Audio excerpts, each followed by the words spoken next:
어찌하여 우리 민족이 이 지경에 이를 수 있었는가? 도대체 무엇이 우리를 이토록 잔인하게 만들었는가? 도대체 누가 누구를 죽였는가? 저는 태어나 아장아장 걷기 시작하면서부터 여순 반란이라고 명명된 이 처참한 사건에 관해 이야기를 수없이 듣고 자라났습니다. 그런데 부끄럽게도 고의가 넘도록 이 사건에 관해 잘 알지 못했습니다. 고백합니다. 진심으로 고백합니다. 저는 이 사건에 가려진 진실을 잘 알지 못했습니다. 그런데 실상은 우리 모두가 이 사건을 잘 알지 못합니다.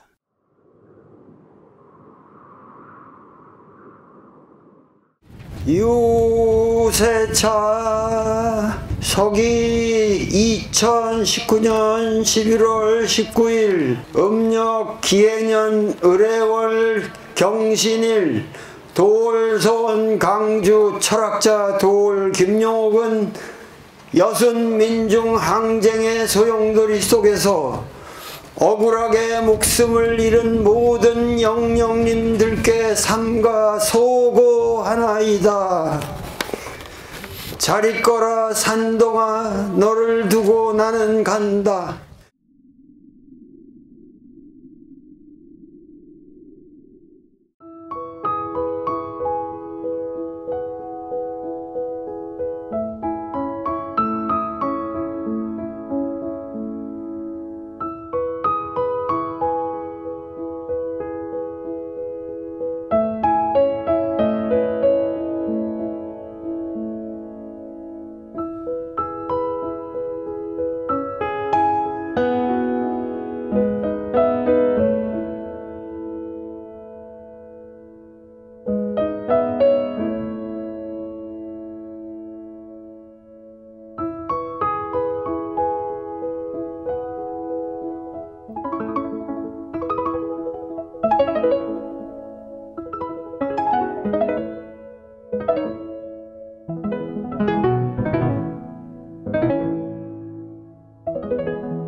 여순 11구 72주년 기념 학술 원탁 회의 및 추념 창작집 태원의 노래 출판 기념회를 시작하겠습니다.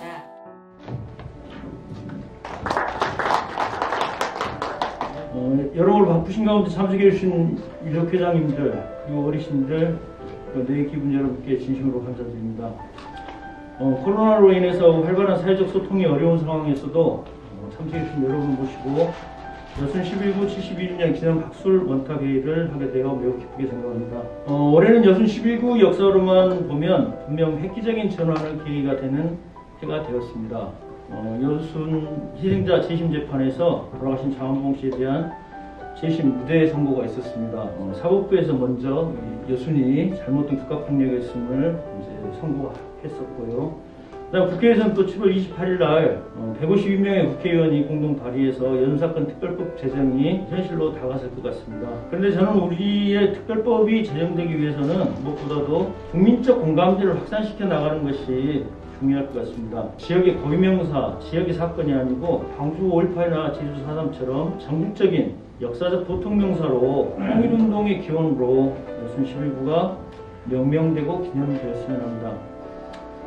그러기 위해서는 우리는 여순 11구가 머리와 의식으로 알고 있는 역사가 아니라 몸과 가슴으로 공감하고 실감하는 여순 11구가 되어야겠습니다. 또 한편으로 축하드릴 일은 여순 유족들의 통안의 삶을 시로, 소설로, 희곡으로 형성한 작품을 모아서 태원의 노래라는 추념 창작집을 출판하게 되었습니다. 오늘 이 자리에 여기까지 헌신해 주신 여순 유족 어르신들, 시민단체 여러분들, 그리고 여순연구소 연구원들께 다시 한번 머리 숙여 감사드립니다. 네, 고맙습니다. 안녕하십니까. 눈부신 가을 하늘아래 우리 대학 여순연구소에서 주관을 하고 여순천 작가회의가 주최하는 여순 11구 72주년을 기념하는 학술 원탁회의를 개최하게 된 것을 매우 기쁘게 생각을 합니다. 바쁘신데도 불구하고 이러한 자리에 참석해 주신 내외 기분 여러분께 감사의 말씀을 드립니다. 우리 순천대학교 여순연구소는 역사적인 낙인의 긴 터널을 지나야 했던 여순 11구 유족들의 아픔을 껴안으면서 회원의 서사를 풀어내려 올 한해도 무척 애써온 것으로 알고 있습니다. 특히 최근에 중점적으로 진행 후 유족 도술체록 사업은 연로하신 유족들의 회원을 위한 초석이 되고 있습니다. 이를 바탕으로 지난해 나 지업승께 괜찮을 거네 등 유족 증언집을 출간하였고 올해는 특히 그 증언집을 바탕으로 해서 여수와 순천 작가회의 작가분들과 함께 추념 창작집인 회원이 노래를 출간하여 오늘 출판 기념회까지 겸하게 되어서 더욱더 축하하는 마음이 큽니다.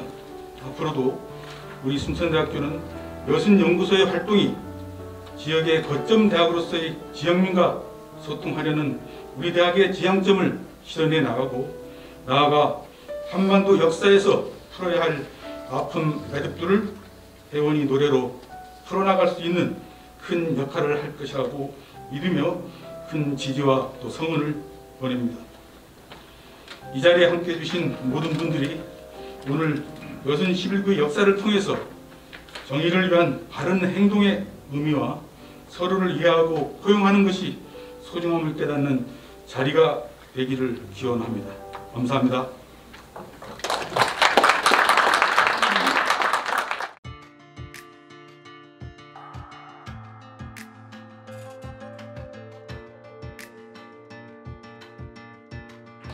방금 소개받은 하승구입니다. 오늘 이런 귀한 자리에 불러주셔서 감사드립니다. 여순 사건은 우리가 어렸을 때는 여순 반란 사건이라고 배웠습니다. 이번 행사에서는 여순 11구, 그러니까 광주 5.18 제주 4.3과 마찬가지로 이제 그런 보통 명사화하는 이제 그런 과정이라고 생각이 듭니다. 뭐 잘 보시다시피 여기 14연대가 반란을 일으켰다. 이제 출발부터 반란이고 폭도가 지리산으로 들어간다고 했는데 반란이면 서울로 가야죠.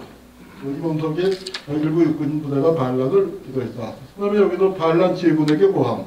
그러니까 반란이라고 그 낙인을 찍었고 반란이라면 왜 지리산으로 갔을까?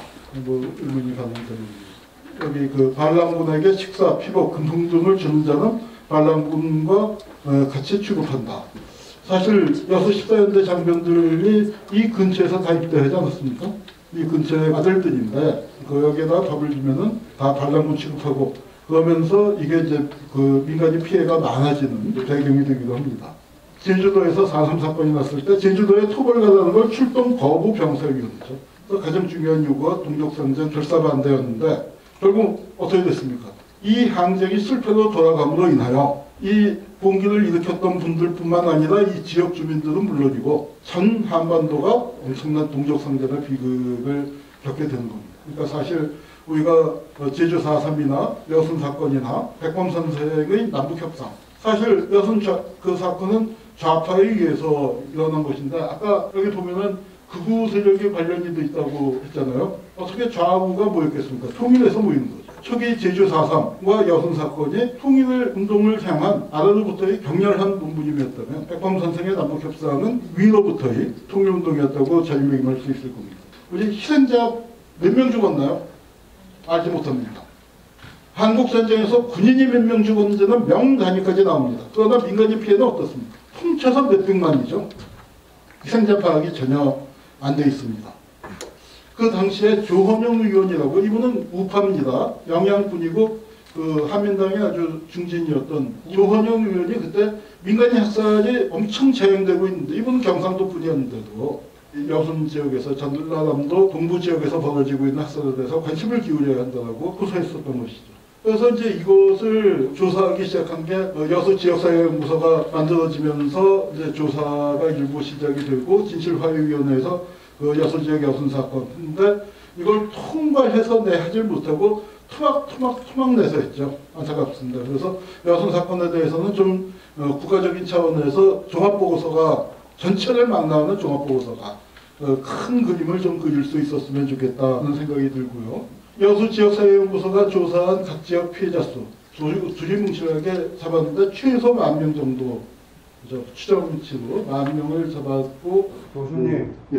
그 대목에서 좀 말씀을 좀 드려야겠네요. 예. 여수 지역사회연구소가 조사해 온 것은 여수가 5,000명이고 예. 희생자가 예. 예를 들면 부계가 800명인데 예.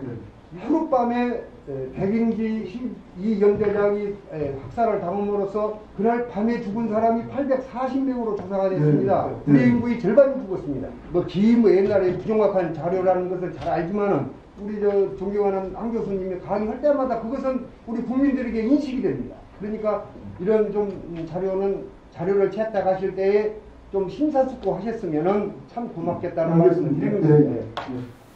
자, 그런데 이제 그 피해자들도 밝혀져 있지 않지만 사실 얘기를 진짜 못하고 있는 건 가해자 부분이라고 생각합니다.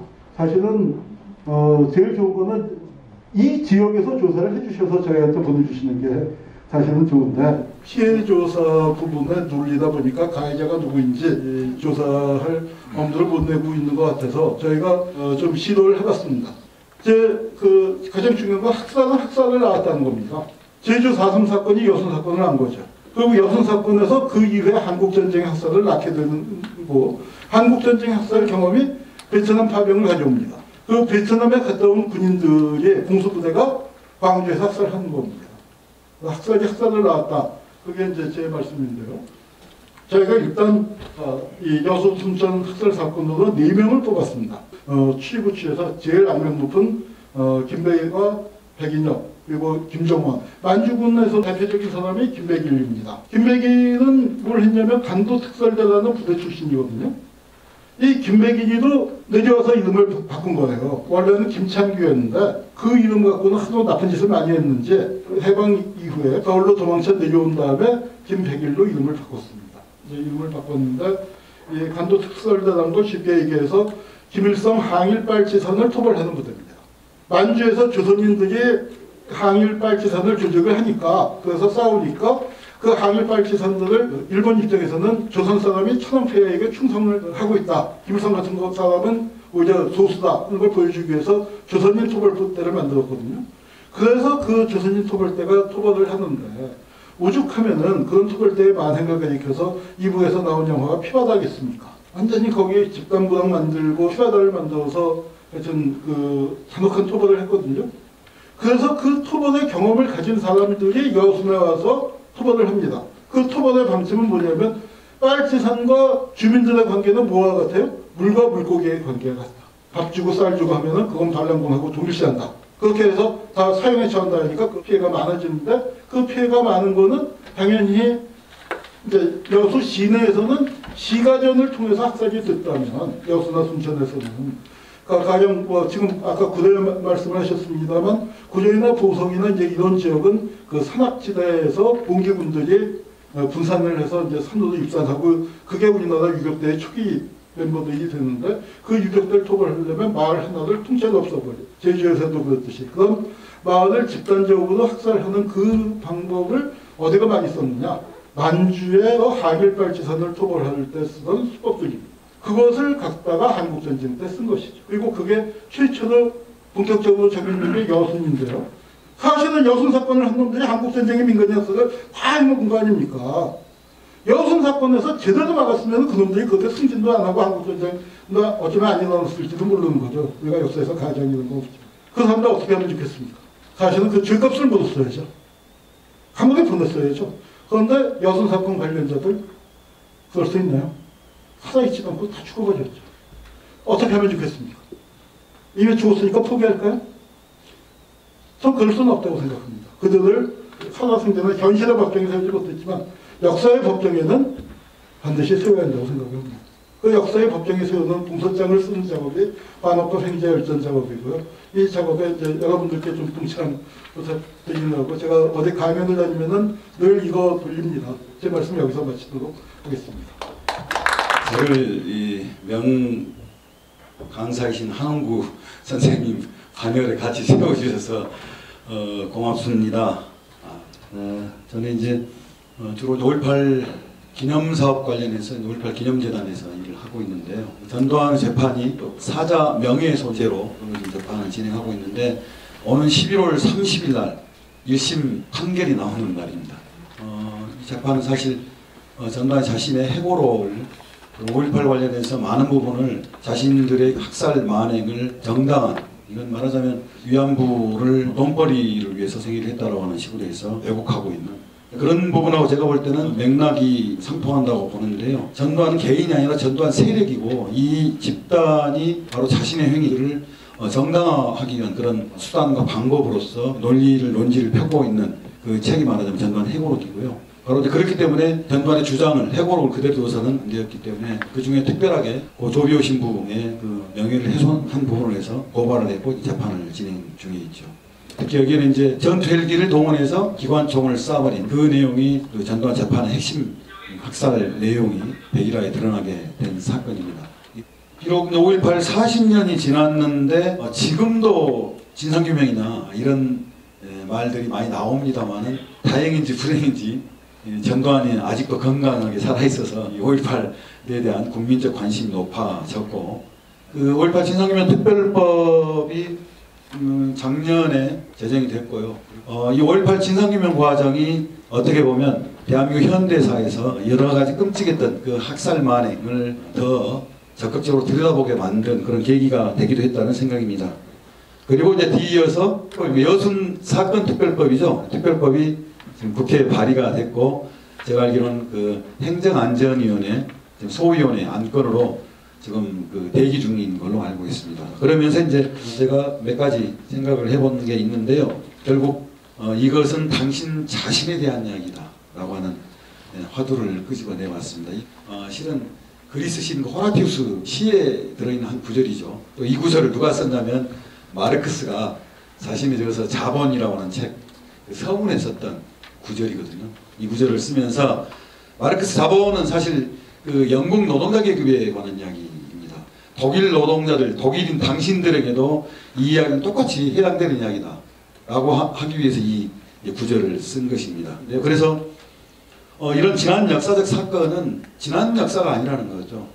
언젠가에는 바로 자신에게 맞닥뜨릴 사건일 수 있고 그 다음에 우리 후손들이 맞닥뜨릴 사건일 수 있기 때문에 여순도 역시 국민 모두 저에게도 해당되는 이야기다라고 하는 생각을 해봐서 이것은 당신 자신에 대한 이야기다라고 이제 화두를 잡아봤습니다. 그래서 이런 생각이었는데요. 이제 과거 청사는 과거 사건을 지우고 없애는 일이 아니라는 거죠. 잊지 않고 기억하자는 일이지만 미래를 위한 일이어야 한다는 겁니다. 우리가 지금 여순을 이야기하는 이유는 대한민국은 이 나라에서 함께 살아가는 국가 공동체를 함께 이루고 살아가는 사람들의 최소한의 윤리 규범이 돼야 한다는 거고요. 이 규범은 문화적으로 또 이렇게 우리가 일상적으로 이야기 속에서도 스며들 수 있겠지만 국민으로 살아갈 수 있는 최소한의 규범, 헌법에 들어가는 게 저는 굉장히 무엇보다 중요한 윤리 규범이 될 거다 이렇게 생각을 합니다. 제주 4.3도 사실 현재 이 정명에 매우 곤혹스러운 상황에 놓여 있더라고요. 4.3 사건이라고 해야 되냐, 4.3 항쟁이라고 해야 되냐, 뭐라고 해야 되냐. 이 정명도 굉장히 중요한데 제가 볼 때 똑같이 중요한 것은 이 사건이 지닌 가치거든요. 가치. 여순 반란이든 여순 항쟁이든 여순 사건이든 이 여순을 우리가 왜 기억해야 되고 무엇을 기념할 것인가라고 하는 이 어떤 그 정신적 좌표를 설정하는 데서는 굉장히 중요한 부분이라고 봅니다. 그런 측면에서는 5.18도 마찬가지입니다. 5.18은 이제 민주인권 평화라고 흔히 지나치게 보편적으로 이야기를 하고 있는데요. 저는 그게 대학에서 연구자들이 여순 관련해서 연구를 진행한 분들이 이 여순이 지닌 가치가 무엇인지에 대해서 더 적극적으로 따져 물어서 그걸 끄집어내는 작업이 필요하다 이렇게 봅니다.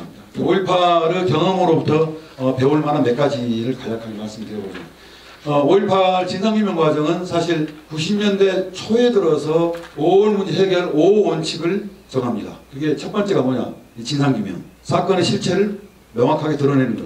두 번째가 책임 져버립니다. 그래야 두 번 다시 그런 일을 저지르지 않을 수 있겠죠.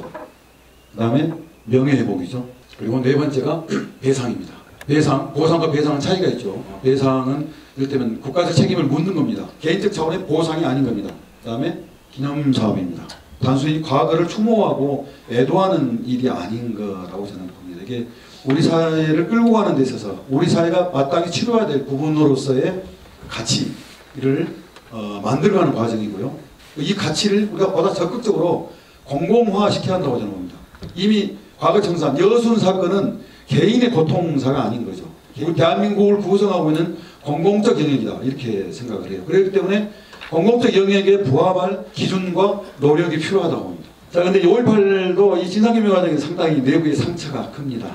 이 보상, 대상이 아니라 5.18은 보상 차원으로 접근이 됐어요. 이 보상을 주면서 이 피해자들을 완전히 이간질을 시켜서 완전히 분리해버렸죠. 분리하고 배제시켰습니다. 그 상처가 지금도 5.18 내면의 내부를 들여다보면 만만치 않습니다.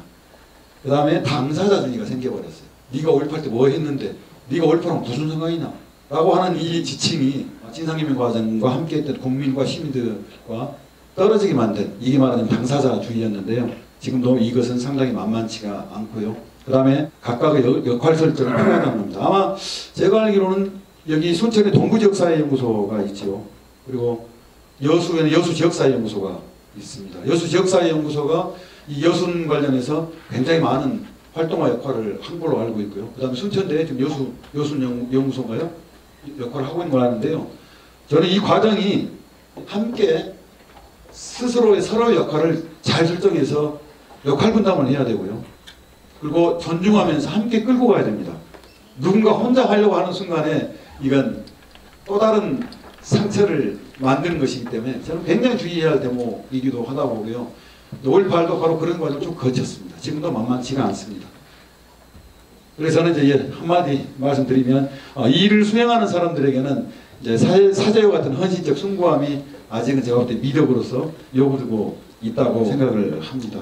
네, 이 상황 마치겠습니다. 고맙습니다. 네, 여기 역동적인 발언이었습니다. 다시 한번.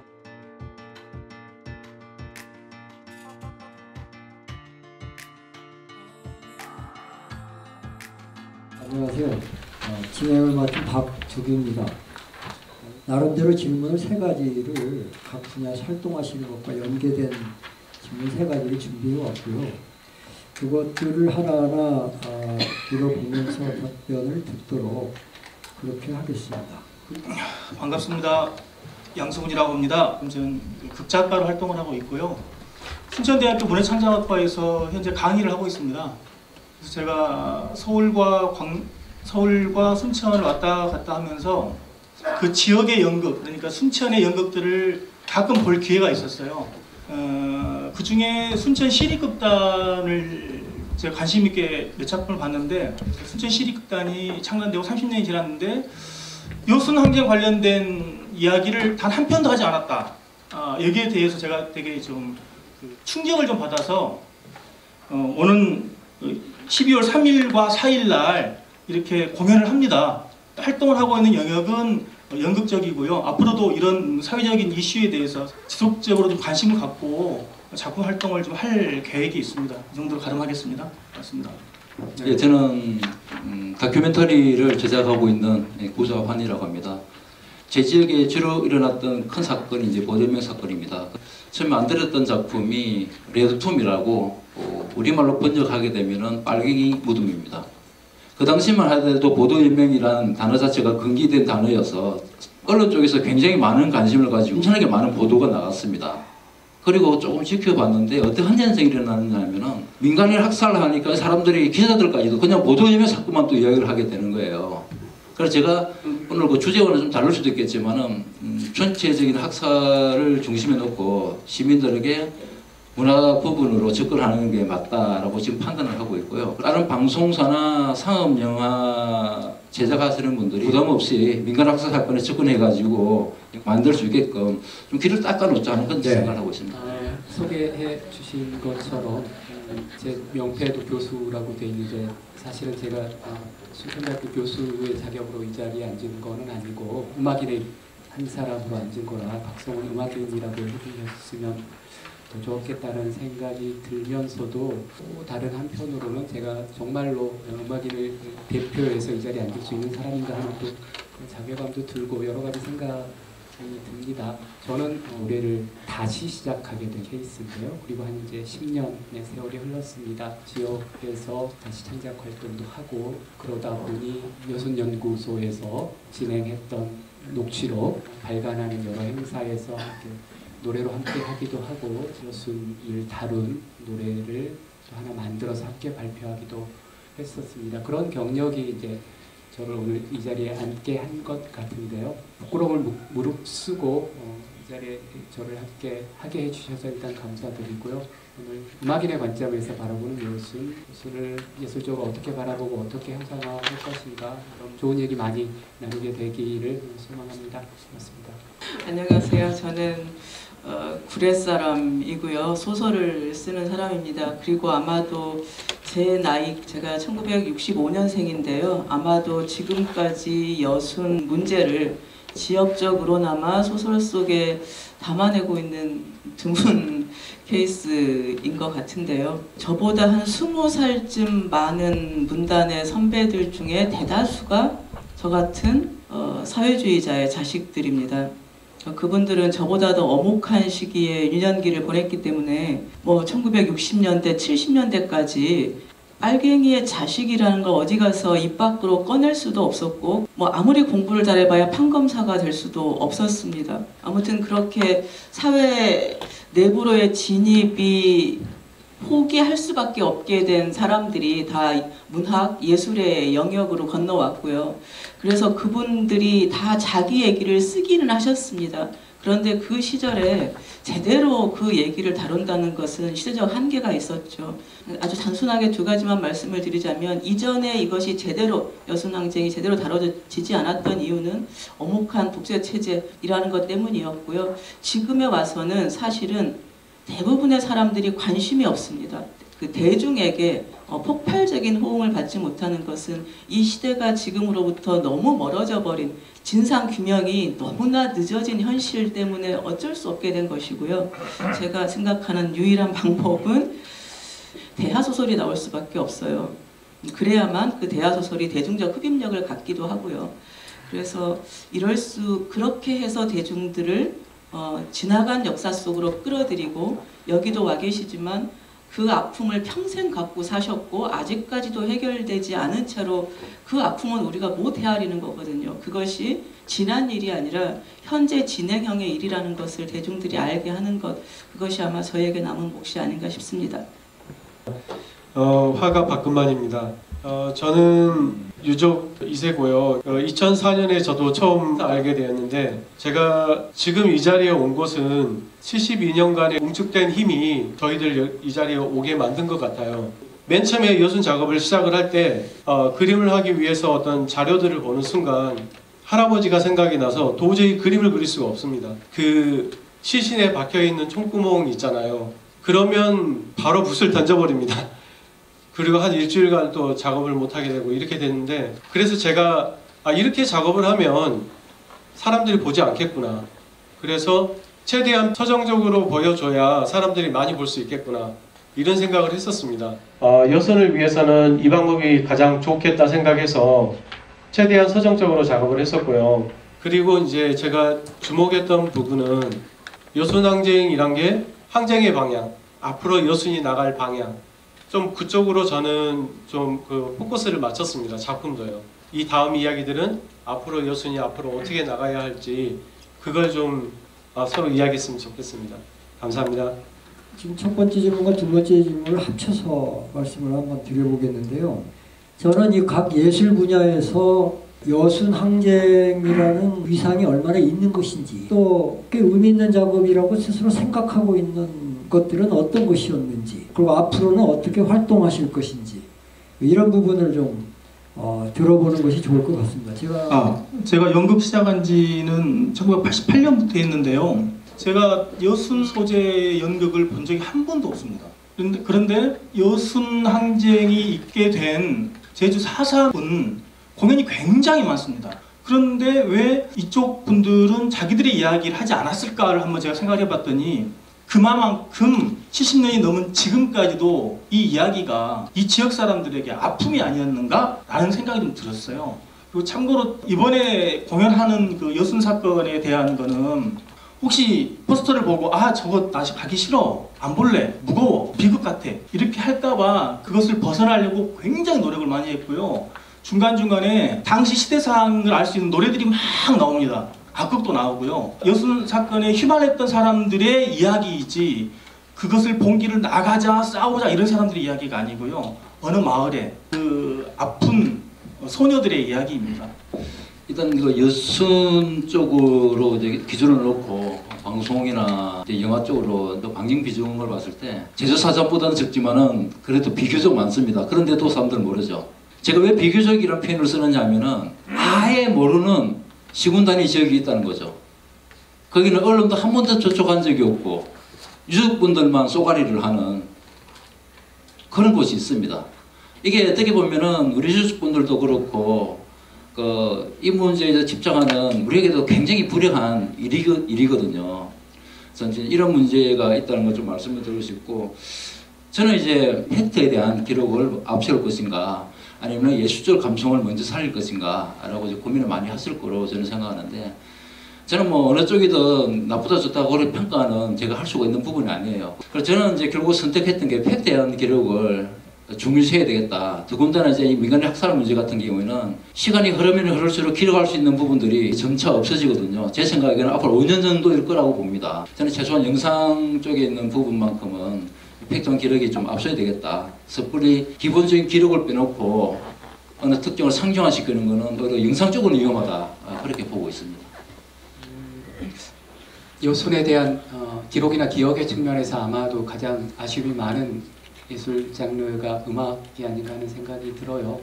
음악적 기록이 전혀 없었던 것은 물론 아니고요. 동서연이 주도해서 만들었던 여순을 추모하는 음반이 나왔었죠. 봄이면 사과꽃이라는 제목의 음반이 나왔었어요. 이 음반에는 그 당시에 만들어져서 불리었지만 곧바로 금지곡이 됐었던 부용산이라든지 오동도 엘레지라든지 여수 블루스라든지 이런 노래들은 사실은 좌익의 지향을 담은 곡이 아님에도 불구하고 단지 그것만으로 금지곡이 됐던 기록들이 있었습니다. 그리고 그 이후에는 여순항쟁 창작가요제가 열렸었죠. 그래서 7곡의 본선 진출곡들이 이제 음반으로 나오기도 했고요.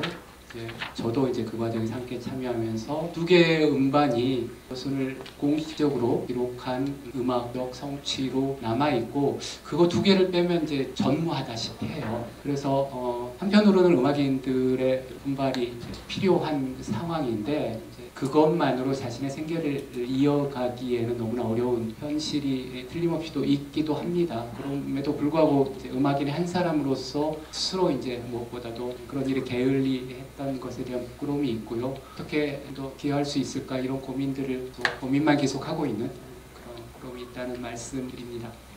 4.3은 순위삼촌으로 이미 전 국민이 거의 다 알고 있는데 왜 여순항쟁은 예술적으로도 형상화되지 않았을까 생각을 해보면 4.3은 엄청난 비극을 겪었지만 그 이후의 싸움으로 이어지지는 않았기 때문에 정부에서도 빨리 해결할 수 있었던 게 아닌가 이런 생각이 드는데, 여수는 여수 순천만이 문제가 아니거든요. 그래서 구례 사람들 기분 나빠요. 구례만이 아니죠. 보성, 광양 뭐 다 당했거든요. 이게 동부 몇 부는 전부 다 당했는데, 근데 이런 역사가 너무 광범위해서 그러면 이걸 국가가 어디까지 책임져야, 의식적 사유주의자는 배제한다 하더라도 어디까지를 빨갱이라고 우리가 과연 비난할 수 있는 것인가, 이런 문제가 해결되지 않은 상태에서 여순항쟁의 전체를 문학적으로 형성화한다는 게 가능한 일인가, 저는 이런 의심이 들기도 하는데요. 그래서 사실 가장 먼저 여러분들이 일을 하셔야 될 것 같거든요. 먼저 다큐의 기초가 될 틀을 기록해 주시고, 그래도 노래는 어느 한 대목을 띄어서 한 장면으로도 노래가 만들어질 수 있잖아요. 이런 것들이 진행이 되고 특별법이 제정되고 그러고 나서 사실은 실체 전모가 밝혀진 이후에야 제대로 된 문학적 형상화는 가능하지 않은가, 아쉽지만 그렇게 생각이 듭니다. 여수에서 10년 조금 더 전에 그 민미협에서 여순항쟁 창작단을 최초로 만들었습니다. 전국에서. 그런데 그게 잘 움직이고 있다가 너무 힘들어서 여러 가지 이유로 다 그냥 사라져 버렸습니다. 그게 멈추게 된 게 같이 이렇게 끌어주지 않아서 제가 이제 그때 했던 분들 만나러 갔었거든요. 다시 뭔가를 해보겠다는 의지가 많이 없었습니다. 굉장히 힘들었습니다.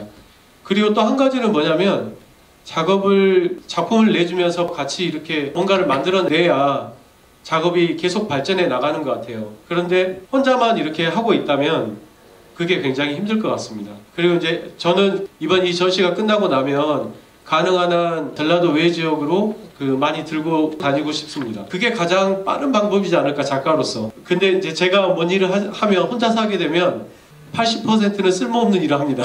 제가 뭔 일을 하더라도 80%는 아무 의미 없는 일이 되고요. 그 20%만 뭔가 쓸모가 있더라고요. 네. 네, 고맙습니다. 이렇게 해서 첫 번째 질문에 대한 이야기들을 말씀드릴 드렸는데요. 원래 오늘 주제가 여순 11구 예술적 형상화의 대중화라는 제목으로 붙어 있습니다. 그래서 대중화에 대한 이야기를 좀 들어볼 건데요. 그것들을 하나하나 들어보면서 답변을 듣도록 그렇게 하겠습니다. 여순 항쟁에 대한 사회적 공감이 어느 정도 형성이 좀 되어야 되지 않을까라고 하는 그 정자 선생님 말씀에 적극 동의를 좀 하고요. 최근에 국립아시아문화전당에서 어떤 걸 했냐면요. 광주 소재의 컨텐츠를 개발하려고 일반 시민들에게 A4 한 장, 두 장 정도의 분량의 이야기를 공모전을 했어요. 그래서 9편을 뽑았는데요. 그 9편하고 전문 작가로 매칭을 해줘가지고 그 작가들에게 작품을 쓰게 만들어줬어요. 컨텐츠를 개발하려고. 그렇다면 이 여순 관련된 이야기들도 이런 식으로 해서 좀 더 대중적으로 좀 들어갈 수 있는 것들은 있지 않을까라는 저 개인적인 제안을 좀 해봅니다. 들어서 대중화 쪽으로 이야기를 하면은 사실 저도 굉장히 부끄러워요. 정말 열심히 한다고 했는데 이 대중화가 되질 않았어요. 그래서 이제 최근에 이제 제가 느끼고 그동안 겪어왔던 경험 정도를 말씀을 드려야 할 것 같은데, 제가 이제 처음에 만들었던 그 레드툼이라는 그 영화가 많은 사람들은 알지를 못했었죠. 저는 너무 적게 봤다고 실망하고 있었는데, 서울 쪽에 있는 친구들, 앞서서 저보다 먼저 영화를 했던 친구들은 그게 기적이었다고 그래요. 엄청나게 많이 봤다고. 그래서 저는 그래도 그게 만족을 못 해가지고 회원을 제작하는 시점에 이 영화를 유튜브에 올렸거든요, 전편을. 그 조회수가 엄청나게 막 늘어나기 시작하는 겁니다. 제가 깜짝 놀랐어요. 어떻게 이런 현상이 일어날 수 있는가. 결국은 제가 제 경험을 봤을 때는 그분들이 이 사건을 알지 못해서 더 관심이 없었다, 그런 생각이 들긴 하더라고요. 우리가 흔히 이제 시민들이 관심이 없다라고 이제 흔히 쉽게 말을 하는데, 관심 없는 건 현실이고요.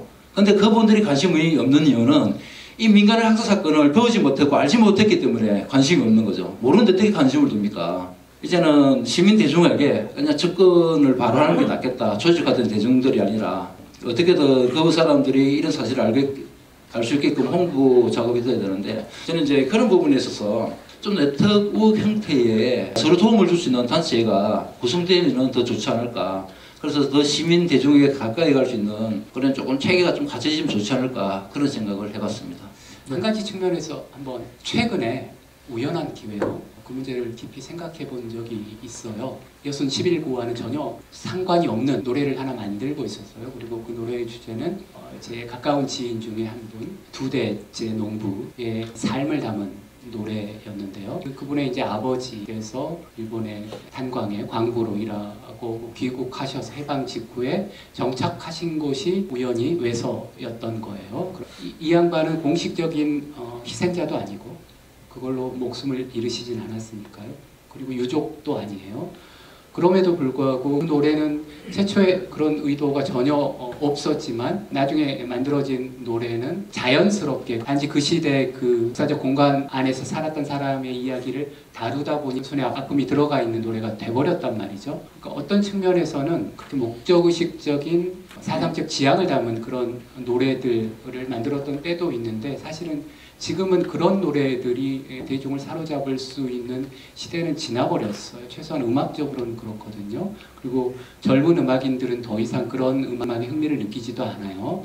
그렇다고 지금의 젊은 음악인들이 그런 역사적인 어떤 안목이 전혀 없는 그냥 머리가 비어있는 사람들인가 하면 결코 그렇지 않단 말이죠. 그렇다면 그들의 음악적 언어로 아픔들에 어떻게 접근할 수 있는지에 대해서 이야기할 때 뭘 이야기해야 될 것이냐, 그리고 그 사건들이 특정 시기에 특정한 사람들에게만 있었던 일이 아니라 언제든지 나의 이야기가 될 수 있다는 점을 끊임없이 이야기하고 예술적으로 표현하는 것이 예술적 형상화의 한 방향이 아니겠는가 하는 그런 생각을 좀 깊이 했던 적이 있어요. 그 경험을 알아보고 싶었습니다. 무거운 얘기에 지치신 것 같아가지고 조금 편하게 말씀을 드리자면 두 가지만. 1번은 저는 책이 한 10,000부에서 15,000부 팔려요. 근데 이것도 단편소설로는 엄청 많이 팔리는 거래요. 근데 이번에 제가 지금까지는 제 책이 나오면 사람들한테 한 권도 안 줬거든요. 부끄러워서. 근데 사람들이 옆에서 자꾸 너 그따위로 사면 안 된다고 하도 그래가지고 이번에 책을 한 40권 뿌렸더니 그게 한 600~700권으로 돌아왔어요. 그러니까 그걸 받은 친구들이 뭐 SNS에 올리고 이렇게 해서 소문이 나서 팔린 거예요. 아, 알리고 살아야 되겠다. 참, 이걸 바꿔 말하면 우리끼리만 놀지 말고 널리 아니, 저 유튜브 같은 건 새로운 매체잖아요. 근데 왠지 우리랑은 굉장히 먼 것 같아서 잘 활용을 안 하는데 이런 여순의 이 모든 것들도 다 활용할 수 있다면 유튜브에 올리고 SNS에 올리고 굉장히 다양한 방식의 그로 알린다면 저에게 이런 영화가 왔듯이 우리 여순에도 조금 더 좋은 기회가 오지 않을까 이렇게 생각하고요. 또 하나는 사실은 이제 이거는 조금 여순을 떠난 문제이기도 한데요. 요즘 친구들이 소설 따위에 관심이 없어요. 드라마가 다 장악하고 있어요. 그래서 우스갯소리지만 제가 올해 상금으로 4천을 탔거든요. 드문 일이에요. 문단에서. 그래서 이제 애들이 축하해준다고 모였는데 거기 온 PD 하나가 이번에 계약을 했대요. 어디랑? 드라마 PD인데요. 편당 얼마니? 편당 4,500이래요. A씨. 편당 4,500. 그래서 내가 야 술맛 떨어졌다 내가 이랬더니 플러스 알파? 이러는 거예요. 그것도 누가 얼마나 보느냐에 따라서 계약금이 올라간대요. 지금 자본이 다 거기에 집중된다는 것은 그게 가장 대중적 영향이 있다는 거라서 제가 드라마를 써야 되겠다. 이렇게 생각을 하고. 근데 빨산 얘기 이 여순을 정면으로 다루면 안 볼 것 같은 거예요. 그래서 발상만 해놨어요.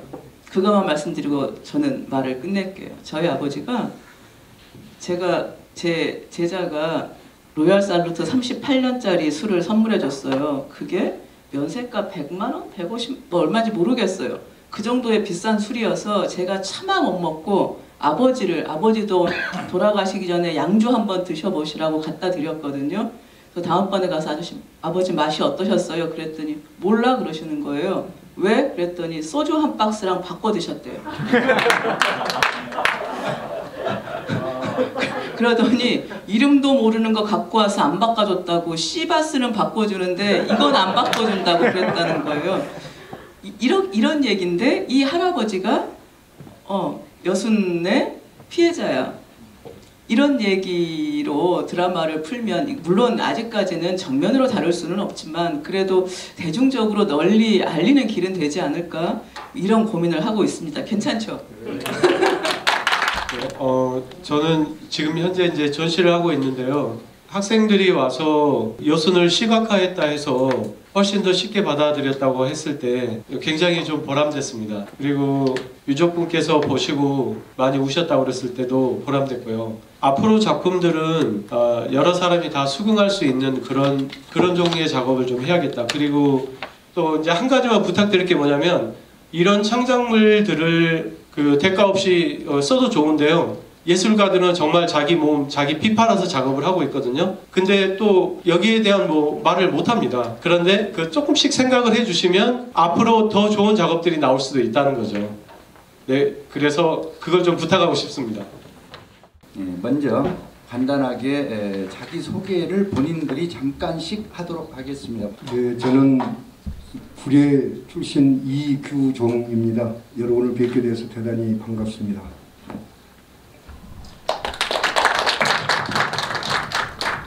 네, 안녕하세요. 구례 하사마을에 살고 있는 이형용입니다. 반갑습니다.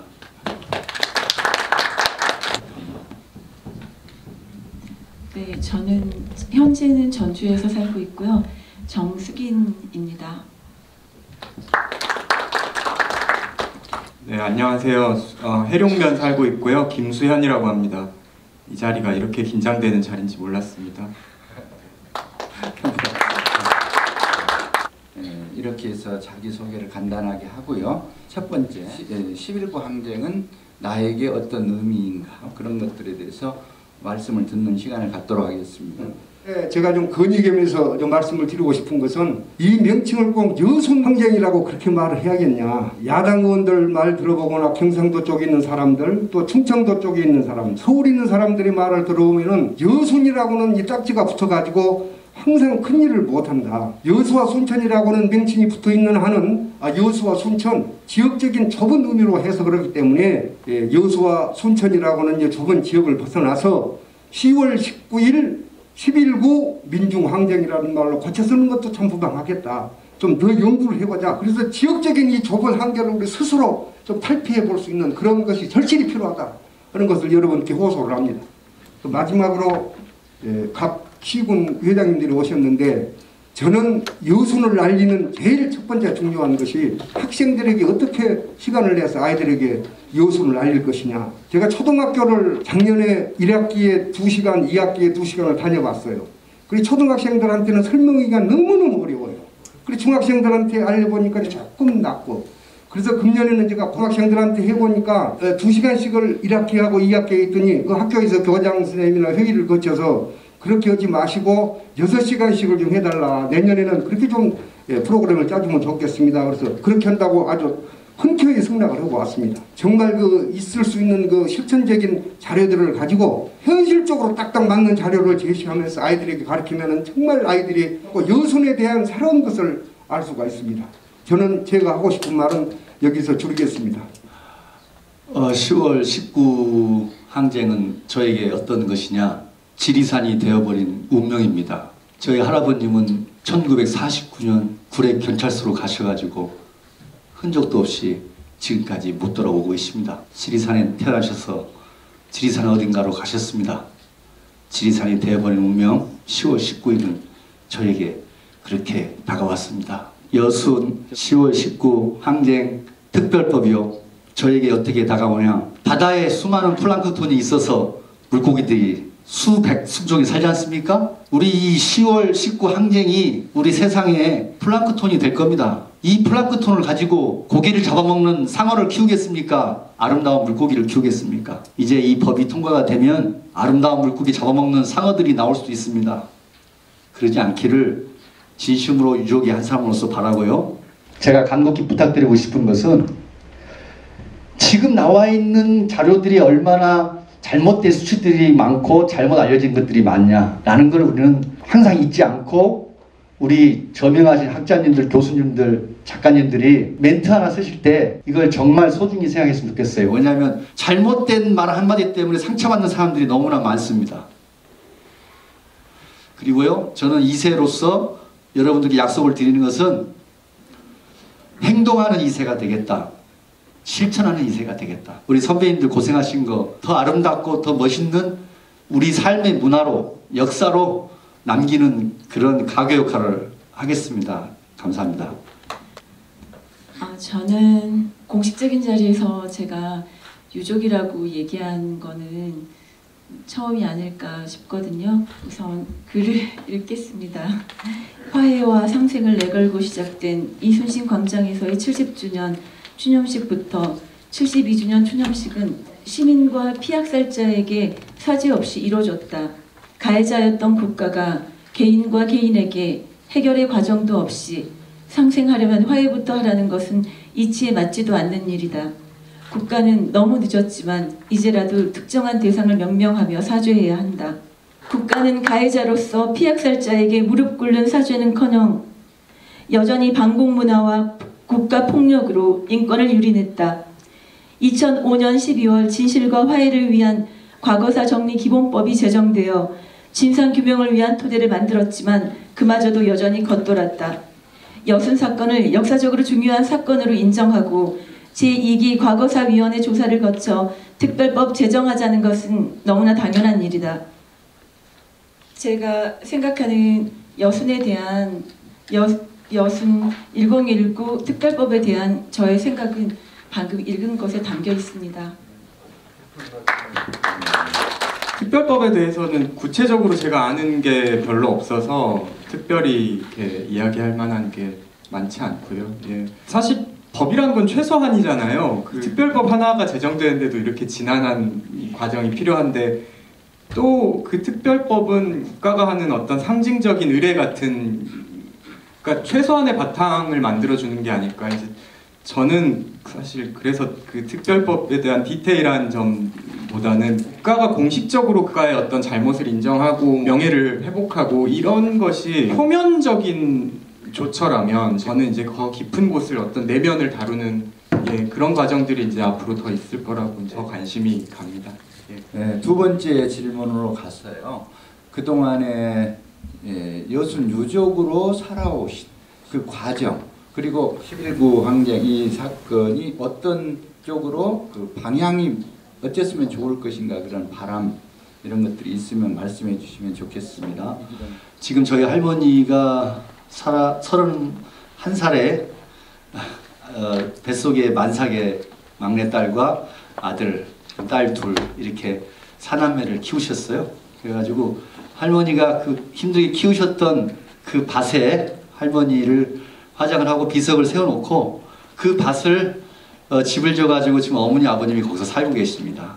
제 마지막 바람이라고 하는 것은 저희 할아버님이 마산면 우체부를 하셨는데 저희 할아버님 사진이 하나도 없어요. 그리고 우리 구례 어딘가에는 어디 예식장, 결혼식장에 놀러가서 찍은 사진이 어디가 있을지 않을까. 우리 집에 아무런 흔적이 없어요. 그래서 한번 그런 노력을 통해서 할아버님 사진을 확보를 하게 되면 우리 할아버님 동상을 만들어가지고 우리 할머니 비석 옆에다가 세워놓고 한 번도 같이 살아보지 못했지만은 그 어머니, 아버님, 할아버지, 할머니 또 저 같이 살 수는 없는 현실입니다만은 그렇게 한번 제 삶이 살아있는 동안 그 꿈을 한번 이뤄봤으면 하는 제 소망이 있습니다. 여러분께서는 유족이 어떻게 정의되었는지 아마 잘 모르실 거예요. 그래서 제가 한번 읽어드리려고 하거든요. 유족이란 희생자의 배우자, 사실상의 배우자를 포함한다. 및 직계 존비속을 말한다. 다만 배우자 및 직계 존비속이 없는 경우에는 형제 자매를 말하고 형제 자매가 없는 경우에는 사촌 이내의 반계 혈족으로서 희생자의 제사를 치르거나 무덤을 관리하는 사람 중에서 제3호, 제2항, 제2조의 2호에 따라 유족으로 결정된 사람을 말한다. 제가 이 유족의 의미를 얘기를 한 건요. 다음 내용 때문이거든요. 정옥연, 내겐 작은 할아버지다. 그분은 법적인 배우자도 자손도 남기지 못했다.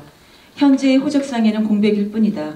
나의 작은 아버지가 정옥연의 자로 족보에는 올라있으나 법적으로 등재되지 않았고 15명의 인후 보증을 받아 정옥연의 양자가 맞다고 1심에 승소했으나 2심에서 패소했다고 한다. 나는 법적으로는 유족의 자격이 없다. 시민일 뿐이다. 2020년 작은 아버지께 처음으로 작은 할아버지에 대해 들었다. 2017년에는 작은 할아버지가 행방불명이 되었다고 모친에게서 들었던 증언에서 멈춰 있던 진실이 2020년 설 명절에야 작은 아버지를 통해 다른 얘기를 들을 수 있었다. 정옥연은 14연대 군인이었고 연마을에 생존한 친구의 증언으로 행방불명이 아님을 밝혀내는 실마리가 되어 오랜 시간의 수고로 대전형무소 재소자 진실규명 결정서를 받을 수 있었던 것이다. 2017년 전북일보 신춘문예 소설부문에 백팩이 당선되었다. 나는 2015년 여름 여순 사건에 대해 처음 알게 됐다. 소설을 시작할 때는 여순 사건은 지나간 역사이기 때문에 이웃의 이야기라고만 생각했지만 모친의 이야기로 나와 밀접한 곳에 여순 사건이 존재한다는 걸 알게 되었다. 이후 여순 사건이 아닌 여순 항쟁으로의 정명이 왜 필요한가에 대해 충분히 공감했다. 여수의 시민으로서 그 책임이 국가에게 있고 국가가 나서지 않고서는 화해도 그로 인한 상생도 없다는 것을 말하고 싶다. 앞으로 여러 활동을 통해 여순 항쟁이 왜 일어났고 누구에 의해 왜곡되었고 어떻게 이용이 되었는지 말하려 한다. 앞으로 내가 써나갈 소설은 왜 항쟁이었는가에 대한 글이 될 것이다. 감사합니다. 저는 이 11구 항쟁을 어떤 한국 현대사의 일환으로 알게 된 것이 아니고, 제가 좀 뭐 독특하다면 독특할 수도 있는데, 그러니까 20대에 오랫동안 우울증을 앓았습니다. 이제 그래서 30대가 돼서 상담을 받기 시작했는데요. 그 우울증의 뿌리를 캐 나가다가, 그래서 이제 거기서 이제 여순에 제가 접근하게 됐는데요. 후세대는 선대에게서 유산과 부채를 다 상속을 받는 것 같습니다. 유산이라고 하면은 이제 제가 지금 누리고 있는 윤택한 생활, 경제발전, 민주화 이런 것들 다 선대로부터 상속을 받았고, 부채라고 하면 이제 이런 해결되지 못한 이런 현대사의 트라우마들, 그리고 뭔가 이렇게 경제발전과 민주화의 과정 속에서도 뭔가 놓쳐버린 그런 어떤 삶의 방식, 오래된 지혜들 이런 것들을 되찾아야 하는 그런 건 이제 부채로 상속을 받은 것 같은데요. 제가 30대 후반입니다. 그러니까 요즘 기준으로는 아직 청년입니다. 한눈은 과거를 보고 한눈은 미래를 보지만 미래를 보고 있을 때가 더 많죠. 이상하게 저는 역사적 디테일에 대해서 그렇게 관심이 가질 않아요. 정확히 무슨 일이 있었는지 잘 눈길이 가질 않습니다. 가능하면 저희 세대쯤에서 이 역사적 어떤 상속받은 트라우마들을 다 해결을 하고 그 다음 세대한테는 그저 역사적 기억으로만 남겨주고 싶습니다. 가능할지는 잘 모르겠지만요. 주어진 대본 없이 논쟁도 뚜렷하지 않는 온탁회를 의미있게 만들어주신 유족분들께 정말 감사드리고요. 여기서 2부를 마치고 시간 관계상 바로 이어서 추념 창작집 해오는 노래 출판 기념회를 바로 진행하겠습니다.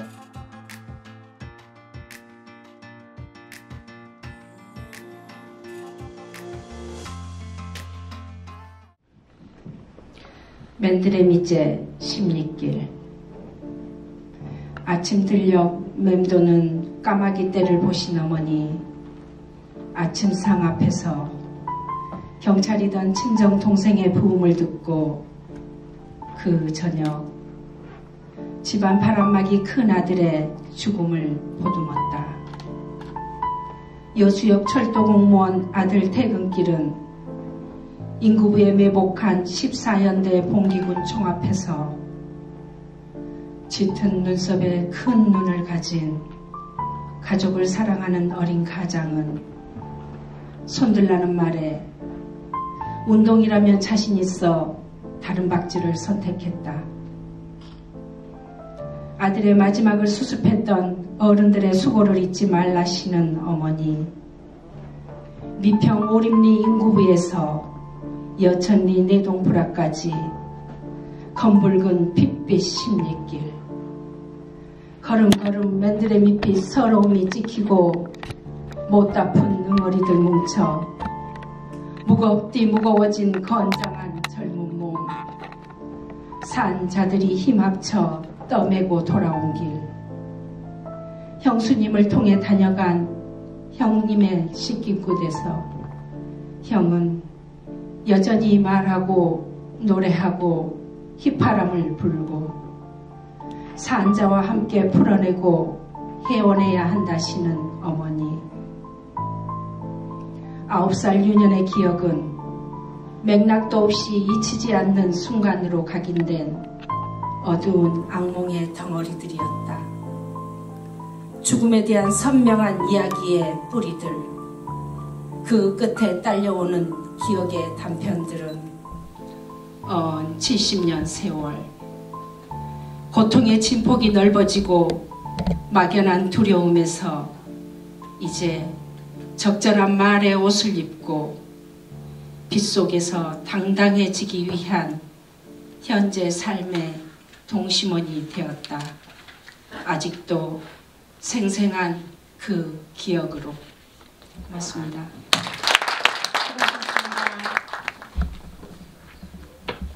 세월아, 세월을 찾아 떠돌았다. 단지 속에 갇혀버린 그 세월을 들여다보니 뜨거운 훈기가 금세 온몸을 땀으로 적셨다. 뒷마당의 정한수 그릇 위로 새벽 초승달이 비추인 세월, 온데간데 없이 사라진 그 사람, 단지 속 이름 석자를 놓고 세월을 보냈다. 정한수도 사라지고 뒷마당 앙상한 감나무가 그때를 기억하는지 잎새가 떨린다. 세월아, 그냥 그렇게 잊혀져 버리자. 정한수도 없어진 세월인데 그냥 그렇게 묻어버리자. 아무도 없는 세월 무심히 돌아눕는다. 감사합니다.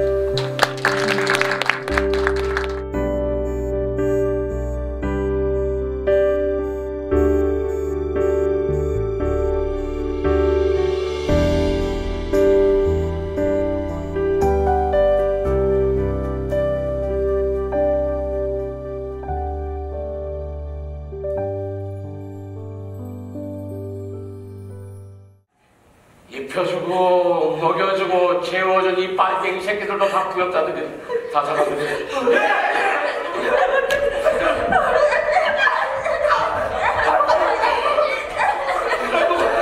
이장님 이게 뭔 일이야?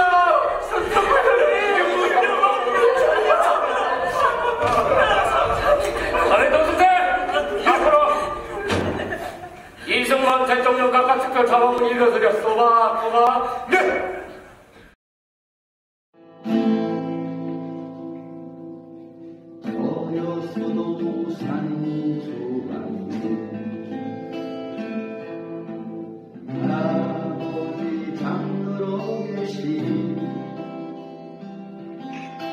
이 산에 올라가 하늘을 보면 나도 내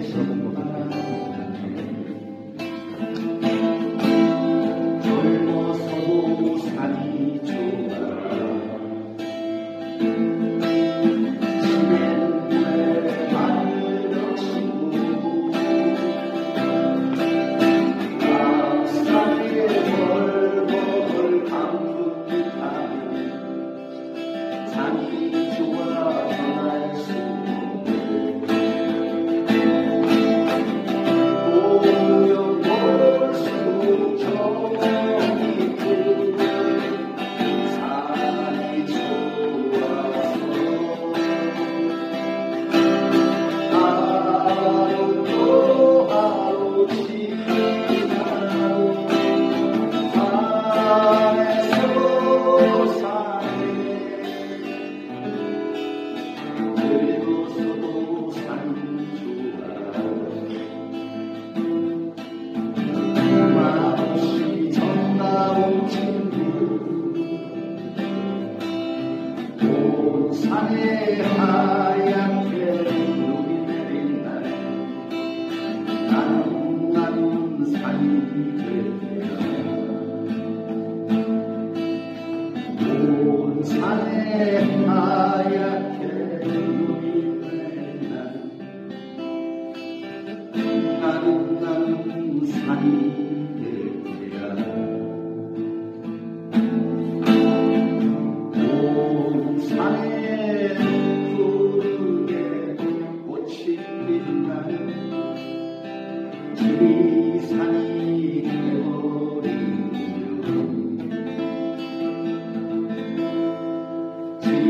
지리산이 되어버리면